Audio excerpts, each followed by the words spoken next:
Gente, hoje eu estou trazendo uma pessoa sensacional. Primeiro que eu amo de coração, que é um casal fantástico, a Luciana, que ela está escondidinha ali, e o Fernando Stucchi De Vito. Agora é Stucchi com 2C, mais chique, né? Que agora é puro italiano. Mas vamos lá, vamos conhecer, ele é um cardiologista hemodinâmico. Mas vocês vão entender por que tudo isso, porque tem que ser cardiologista, dos bons para ser hemodinâmico. Então vamos lá, Fernando, obrigado por você me receber aqui. Eu que agradeço a tua visita, que é sempre bem-vinda, é uma honra enorme. Aqui estar com vocês, para mim, é coisa assim é fantástico. E eu queria ser primeiro que te apresentar. Você é filho? Eu sou filho do Oswaldo e da Darcy. Certo? E Oswaldo também. E meu pai também é médico cardiologista e foi a pessoa que me deu toda a inspiração para seguir profissionalmente na vida e seguir fazendo aquilo que eu faço hoje. Quer dizer, é uma história que vem desde cedo, desde criança, desde que a gente conheceu. Talvez por falta até de imaginação, às vezes eu brinco, né? Porque todo mundo acaba fazendo aquilo, né? Mas a gente vê, aprende e acaba seguindo. E ele sempre foi fantástico, né? Ele sempre foi famoso, Oswaldo De Vito, né? O cardiologista. Mas tá bom, você é casado com a Luciana, tem 2 filhas. Não me perguntei, mas é quase 30 anos. E 2 filhas fantásticas, uma família. Olha, o Fernando e a Luciana são exóticos, são elegantes, lindos. Gente, é uma delícia ser recebido por eles, porque eles são fantásticos. E tem 2 criaturas, a Bia e a Lê, que também estão na mesma direção. Na mesma direção. Que elas são médicas já, As duas né? se formaram esse ano agora, no final do ano passado, né? E agora já estão fazendo residência. Alguma vez seguiu sua linha, não? Possivelmente. Qual? Não sei. É uma fase de indecisão, de escolhas, né? Mas eu acredito que pelo menos uma vai fazer. Eu acredito que sim. Bom, então tá. E você se formou onde? Eu me formei na Faculdade de Medicina de Ribeirão Preto. Ah, você não foi aqui? Não, foi lá em Ribeirão Preto. Ah, você foi a ser USP, né? E eu acabei fazendo até lá, não só por acaso também, mas até por escolha, porque era a faculdade que meu pai tinha feito. Então a gente havia dado esse ímpeto de poder cursar no mesmo lugar. Que chique. E aí você fez residência onde? Eu fiz residência de clínica em Ribeirão Preto e depois eu fui fazer em São Paulo, no Dante Pazzanese, que é a grande casa que, assim, que me abrigou e que até hoje eu me sinto parte dela, exatamente pela característica. Quando a minha mãe foi operada lá, Fernando De Vito, a maioria te conhece. A gente conhece todo mundo porque é uma casa realmente como casa de família. A gente fala assim, por mais que seja enorme, é um dos maiores hospitais, um dos 50 melhores do mundo hoje em cardiologia. Eu acho que é o berço da cardiologia do Brasil, né? Uma história enorme e é uma honra enorme ter participado dessa instituição. Fernando, agora me fala um negócio. Por que você escolheu hemodinâmica? Porque você foi o primeiro cardiologista. Exatamente. Por incrível que pareça, quando eu sempre quis fazer cardiologia. Também já pensei nisso desde o início, mas as coisas para mim eram meio monas, assim, eu gostava, não gostava, não tinha nenhuma grande paixão, nada que eu achasse demais, assim, demais. Então eu resolvi fazer cardiologia. Você tem que escolher uma coisa, outra coisa, trabalho, o trabalho tem que ser feito com dedicação, mas eu acredito que trabalho é muito suor, é dedicação, é empenho, é suor. Até que eu entrei para fazer residência no Dante Pazzanese. E quando você faz residência, você passa por diversos setores das especialidades. Por exemplo, setor de eletro, de eco, clínica, isso que eu ia te perguntar, quantas vários, né? Isso até muda tempos a tempos, de acordo agora sai coisa diferente, com as coisas, né? que surgem, né? Mas eu entrei e o primeiro estágio que eu fui fazer, no primeiro dia da minha residência de cardiologia, foi hemodinâmica. E no dia que eu entrei, eu olhei aquilo e falei, é isso que eu vou fazer pro resto da vida. Eu nunca tinha tido contato com hemodinâmica até então. Então foi assim, uma coisa assim de você fala assim, demora, você não sabe o que você faz, mas quando você olha, você fala, é aqui que eu tenho que ficar. Uma coisa incrível. Agora me explica, o que é ser hemodinâmico? Qual que é a tua função, como é que trabalha? Porque, por exemplo, assim, ó, eu vou no cardiologista tal, aí ele me encaminha para você? A cardiologia é a área mãe da especialidade que cuida das doenças do coração. E ela tem vários braços, vamos assim dizer, que são subespecialidades, onde a pessoa se dedica de forma específica. Então você pode ter, por exemplo, ecocardiograma, exames de imagem, exames de traçado de eletro, arritmias, uma série de coisas que vão surgindo. E nos últimos anos não, quer dizer, há muito tempo, há 50 anos, começou-se a surgir uma área que estudava invasivamente as pessoas no intuito de permitir maior conhecimento das doenças, que é a hemodinâmica, o estudo dentro do coração através de catéteres. E o que marcou a grande diferença dessa área, que antes essa área era uma área diagnóstica. Você fazia exame de cateterismo, você fazia um exame de uma arteriografia. E desde 1977, no final das décadas de 70, essa área que era só diagnóstico passou a ser terapêutica. Pessoa, através do catéter, tratar as pessoas, tratar as doenças, e uma série de doenças com um avanço enorme. Inicialmente, doenças congênitas, as doenças coronárias, que são as doenças que mais matam no mundo e que mais importância tem do ponto de vista de número de pessoas acometidas, quer dizer, um grande alcance, e ultimamente as doenças do coração estruturais, trocas de válvulas, em todas as válvulas, implantes de uma série de estruturas no coração. Então é uma área que inicialmente era um braço da cardiologia para diagnóstico, e hoje é uma grande área terapêutica que trata as pessoas. Foi um avanço enorme no mundo inteiro, modificou completamente o cenário da cardiologia no mundo, e eu digo assim, é uma grande satisfação quando você está fazendo isso e você escolheu fazer isso, e especificamente no momento, porque é como se você tivesse vendo a história nos passos que ela acontece. É aí que você coloca os stents. É só stent que você faz, ou você tem mais alguma coisa? O que é, aquilo que se faz, vamos dizer, 90% é a colocação de stents. Mas você pode colocar uma válvula dentro do coração por catéter, é um tratamento revolucionário. Você pode tratar obstruções em outros locais, por exemplo, carótide da perna, uma série de outras alterações, corrigir defeitos congênitos, crianças que nascem com defeitos, com estenose de artérias, com válvulas que não funcionam bem, elas podem ser corrigidas através do catéter, mas a grosso modo o grande chamariz são os stents. E esse é o grande momento. Famoso. O stent é uma cirurgia ou é um procedimento? Você pode chamar até de cirurgia, só que é uma cirurgia minimamente invasiva que não é feita por cortes. Porque às vezes sai no mesmo dia, né? Exatamente, é feita por uma punção, por um catéter. E essa que é a grande vantagem e a grande qualidade, quer dizer, aquilo que caracteriza, né, o arquétipo dos stents, que é o quê? É esse efeito sem corte. E essa colocação de stent é de gordura, que é a gordura que tá, ou tem algum defeito, alguma veia também que não está... O problema é que quando você tem, qual que é o medo que a gente tem? Qual é o grande problema? É ter infarto.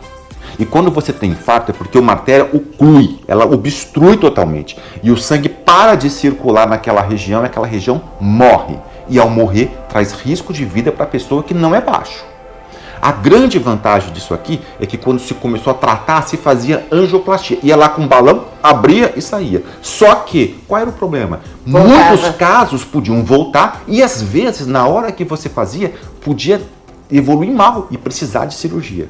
O grande lance que modificou isso foi o stent. Porque o stent o que é? É uma estrutura de metal tubular, que ela vai bem fininha, atravessa todas as curvaturas para chegar onde tem que chegar, e ao ser expandida, ela dá estrutura ao vaso. Então evita do vaso voltar a colabar.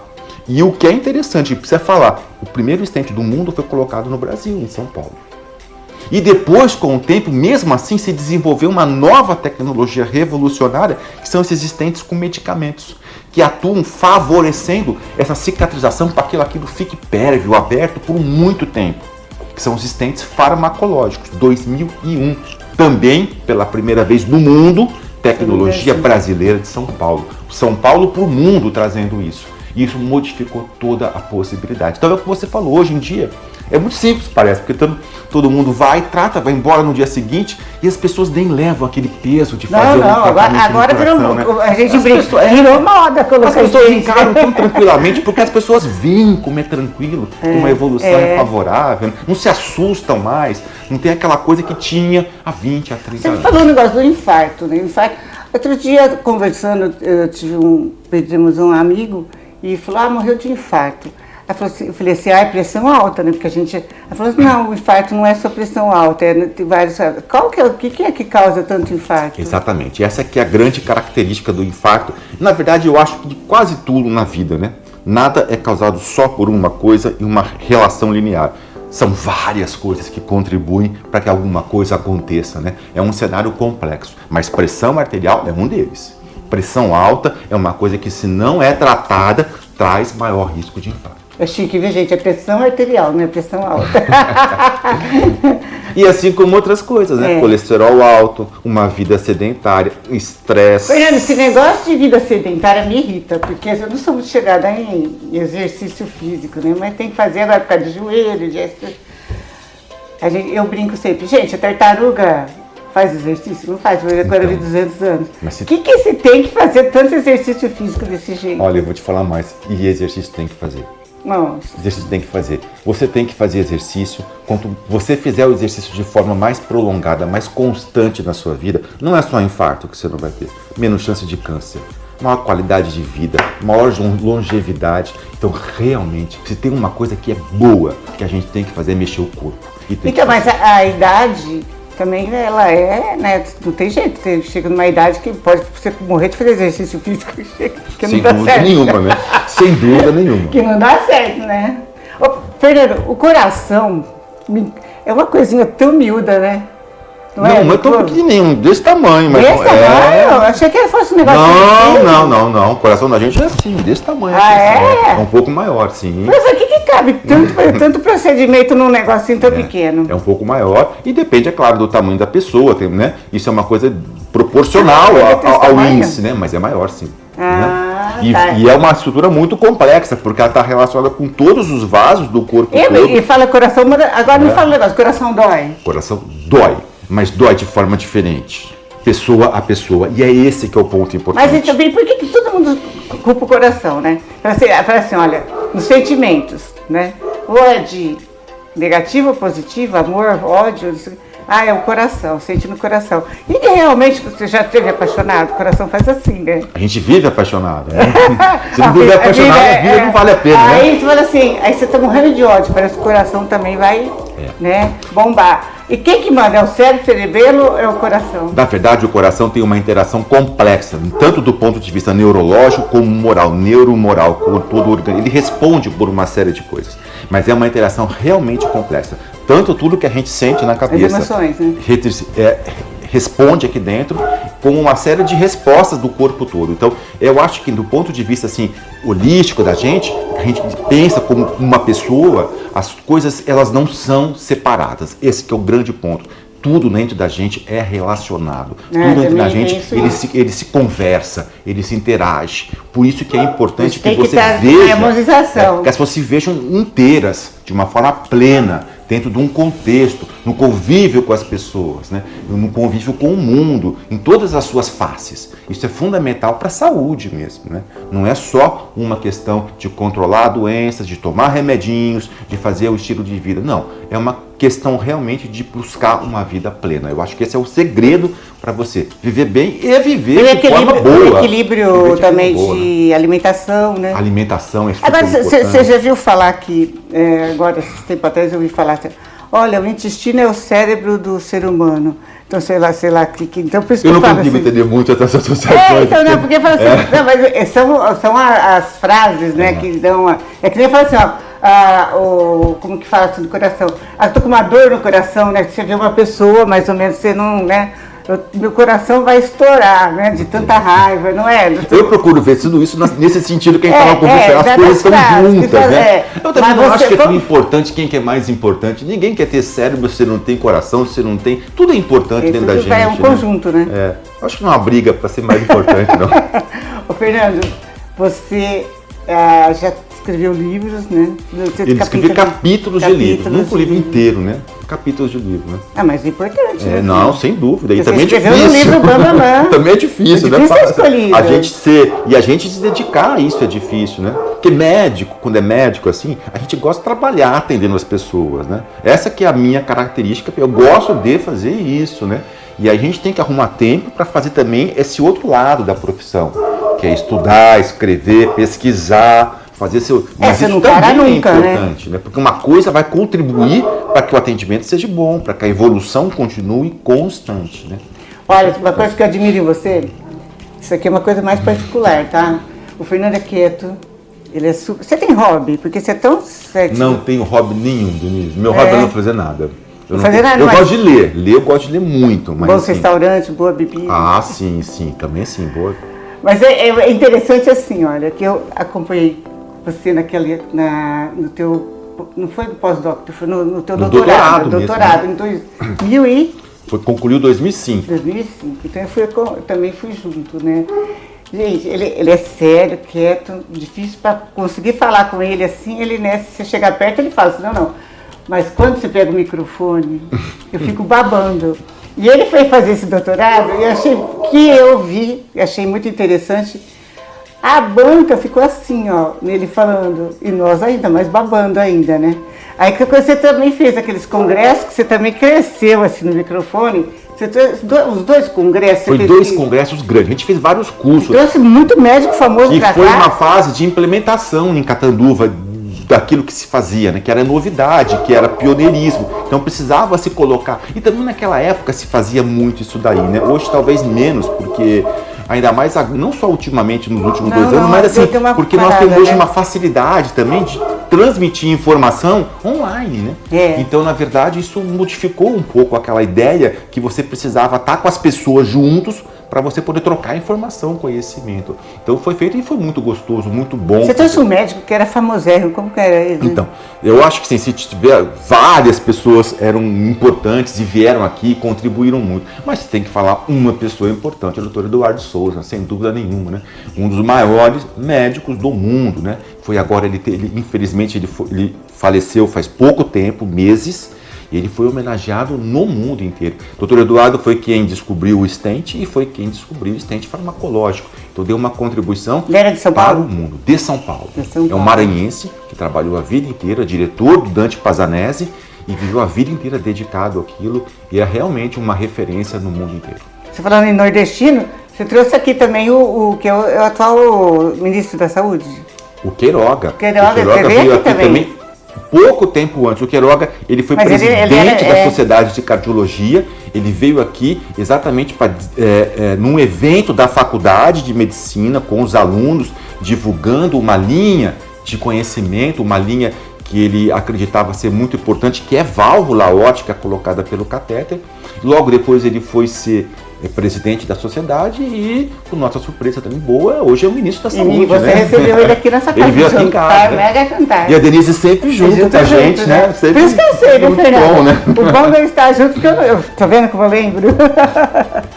Que coração dói diferente, Fernando? Explica aí pra gente. Isso é uma coisa importante, muito importante, Denise, hoje em dia, porque as pessoas têm uma ideia que dor é uma dor igual para qualquer um, e não é.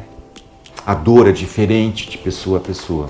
E isso é muito importante porque a dor pode ser um sinal de alarme de que algo ruim está acontecendo. A dor, na verdade, avisa a gente que nós estamos precisando de fazer alguma coisa, que alguma coisa está errada. Só que algumas pessoas te reconhecem como dor, tem uma dor que dói aqui, vem para cá, dói o braço, é um infarto, é angina. Mas tem pessoas que não sentem isso, tem pessoas que têm o quê? Uma sensação de um incômodo, ela acha que tem um aperto no peito, ela não sabe, ou falta de ar, uma sensação de que o fôlego é curto, uma sensação de estranheza, e muitas vezes isso é o mesmo significado da dor que o coração dói. Então é muito diferente. E por que isso é importante hoje? Porque as mulheres sentem diferente dos homens as coisas. As mulheres são mais fortes. As mulheres são mais fortes, mas as mulheres não têm dor como os homens têm. E as mulheres, quando têm um infarto, muitas vezes elas têm só essa sensação de incômodo, de falta de ar. E esse é o problema. Porque às vezes nessa sensação que não é reconhecida como dor, ela perde a oportunidade de ser tratada adequadamente, com um risco de vida maior. Então essa é uma mensagem que a gente tem que passar para as pessoas. As mulheres, os idosos, eles nem sempre vão referir ter dor. E nós temos que olhar, tanto médicos como as pessoas, quando tiverem algum sinal estranho, um incômodo, tem que procurar atendimento. Porque o diagnóstico precoce no infarto vale tudo para você viver. O diagnóstico tardio, quando você perde aquelas horas aonde você pode tratar, o risco de vida é maior. Segundo as minhas comadres, dor aqui, né? O que mais que dá dor aqui? Ansiedade. ansiedade. Os chiliques, né? Os chiliques da vida, não é? Porque, na verdade, é muito difícil para os médicos também. Só mulher tem chilique ou homem também tem? Não, é muito difícil. E as pessoas têm dor de diversas causas, dor torácica. Pode ser ansiedade, pode ser um mal-estar, pode ser muscular, pode ser uma dor do pulmão, por uma infecção, uma pneumonia, um processo pleurítico, coluna. É muito complexo. E quando a pessoa às vezes não tem dor, ela tem infarto. Você entendeu? Então isso é realmente difícil. Nós temos que criar hoje, e isso é o trabalho das sociedades e do ensino médico, de criar padrões de atendimento que visem aumentar a eficácia do diagnóstico para poder incluir o máximo de pessoas que têm aquilo adequadamente e descartar aquilo que não é grave. Essa é uma coisa muito difícil. Tem um professor antigo que você conhece, o professor Eulógio, que veio aqui também muitas vezes daqui, e ele fala assim, Fernando, atender dor no peito é das coisas mais difíceis da medicina, tem que ser muito valorizado, porque é muito variável a apresentação, inclui uma série de diagnósticos diferenciais, e às vezes não é tão valorizado pelas pessoas, mesmo pela comunidade médica como deveria, porque é uma coisa de extrema importância no contexto da saúde. Tá, e quando a gente procura um cardiologista? A gente deve procurar um cardiologista sempre que a gente notar que algo de errado está acontecendo com isso. Mas vamos dizer assim, em termos gerais, para dar uma linha de pensamento. Certo. Quando você tiver dor no peito, dor, o aperto nessa região, se essa dor encaminhar para o braço ou ombro, mandíbula, pescoço... E tem direita e esquerda ou é qualquer lado? Mais à esquerda, mas à direita também pode ser. E quando você percebe que o seu fôlego está curto, você não consegue andar como antes. Antes você andava 3 quarteirões e ia bem. Agora você anda 2 e cansa. Algo mudou em você, a sua capacidade de fazer as coisas está reduzida. Você está tendo tonturas ou mal-estar ou escurece a vista. Quer dizer, todos esses fatores devem ser fatores que merecem uma investigação diagnóstica. E essa investigação diagnóstica, vou dizer, ela começa com a conversa. É fundamental que o médico converse com as pessoas, porque é nessa sensação, é nessa história das características, do que acontece, dos fatores de risco, se a pessoa fuma ou não, se tem história na família, se já aconteceu, é onde você consegue mapear a probabilidade daquilo ser um quadro inicial com riscos ou não. E depois você faz exames. Mas tem que conversar antes, conversar com o médico, explicar, e o médico tem que fazer esse interrogatório. E isso é fundamental, que a gente reforce isso hoje, porque é a partir daí que as coisas melhoram, é a partir daí que a gente aumenta a sobrevida das pessoas que a gente quer, é a partir daí que você reduz os riscos e é a partir daí que o coração vive mais tempo. Fernando, aqui em Catanduva nós temos a sorte de ter 2 hospitais bam.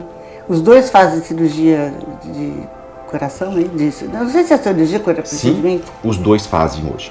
Inicialmente, o primeiro a fazer foi o Hospital São Domingos.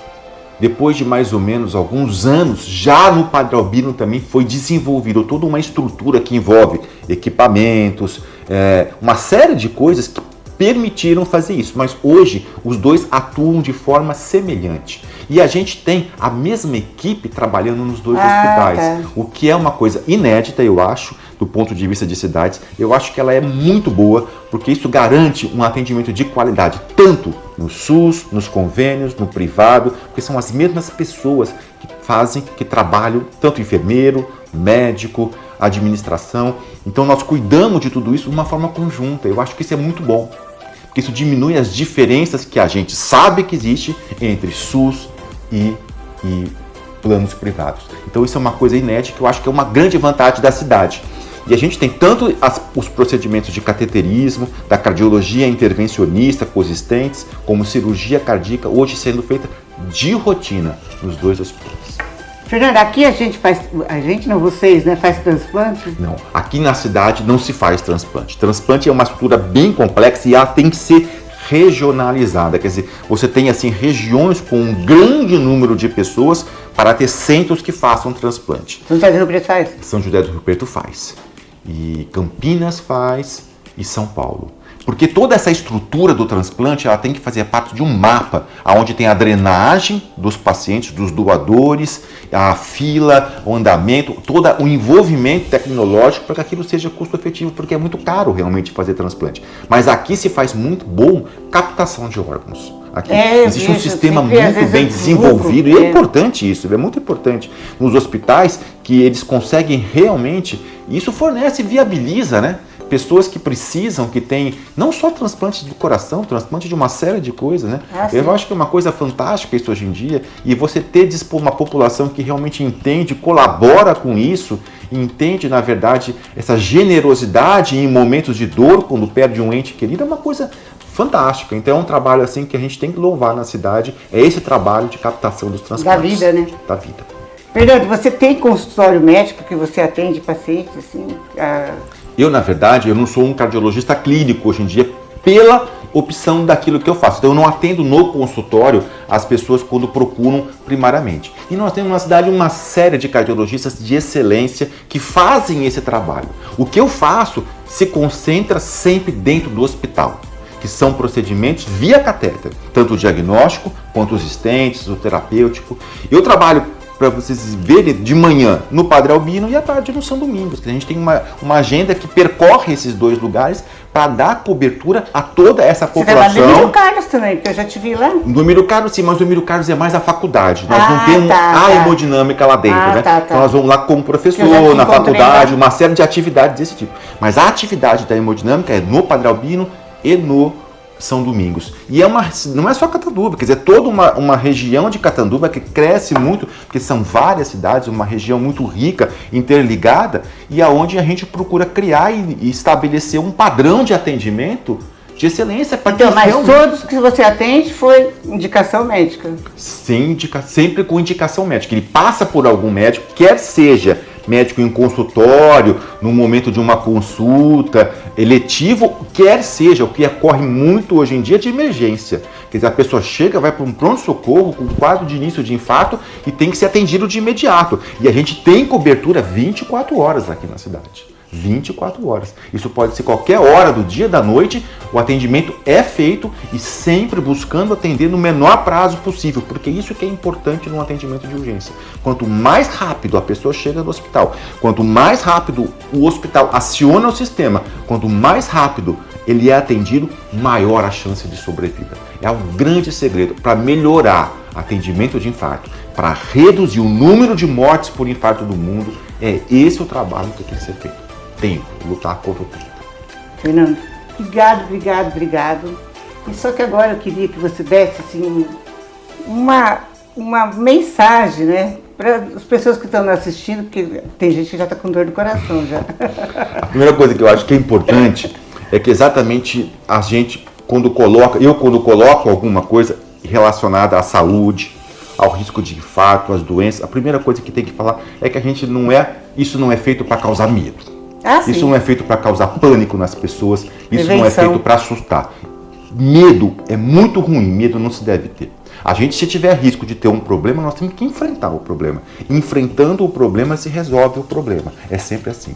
Mas a gente não pode deixar, nas questões de saúde, que o tempo corroa a grande chance de sucesso. Essa é a mensagem mais importante, não só em doenças do coração, mas também como todas as doenças. Câncer, uma série de coisas que hoje acometem. Câncer, se você tratar, descobrir precocemente, você cura hoje em dia. É uma coisa maravilhosa, não é uma sentença de morte como há 30, 50 anos se achava. Não tem que ter medo de falar sobre câncer. E assim também são as doenças do coração, principalmente daquilo que se move mais, que é o quê? O infarto. Se você tem risco de ter infarto, você deve mapear isso, mudar a tua vida, buscar o seu cardiologista, o seu médico, adequar a tua qualidade de vida. E eu insisto no seguinte ponto, isso não é ruim. Ninguém vai viver mal, ninguém não vai poder comer uma coisa ou outra e viver sofrendo, ou vai ter que ficar refém de uma série de remédios. Não, a qualidade de vida é boa, é para viver bem, é para comer bem, é para tomar alguns remédios para controle, que você pode tomar, hoje em dia tem remédio que dura 24 horas, toma de manhã e acabou. Pode tomar remédio para beber? Você pode beber um pouco também, com moderação, não faz mal. Essa que é a grande ideia, mas você vai ter uma vida... E se você fizer exercício um pouco, e aí o exercício também não é uma neurose de ter que fazer uma carga grande. Se você fizer sempre, continuamente, e manter essa continuidade, mesmo que seja um pouco, isso vai fazer um bem enorme. um bem enorme, não só para você viver mais, para viver melhor, porque chegar na velhice, conseguindo andar, conseguindo subir, descer escadas, essa qualidade de vida é fundamental para ir nos lugares, para ver as pessoas. Então eu acho que a grande questão que existe é que quando você se mobiliza para ter saúde, a vida é melhor, não é pior.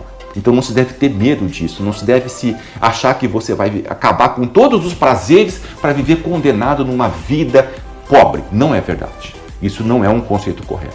A gente tem que fazer sim, tem que procurar, tem que reconhecer na gente os sinais de alarme do que está errado, olhar para o corpo fala, repara em você. E com isso você busca a ajuda que precisa, o auxílio que precisa médico, para que a tua vida seja melhor, mais farta e que você possa ter o maior tempo possível com as pessoas que você ama, com os lugares que você gosta, com tudo que te dá prazer e felicidade. Muito bem. Não falei que ele é sensacional, essa pessoa maravilhosa, Fernando De Vito? Mas corre lá no meu canal, tem outras entrevistas que você pode se inteirar, tá? Obrigado. Obrigadão.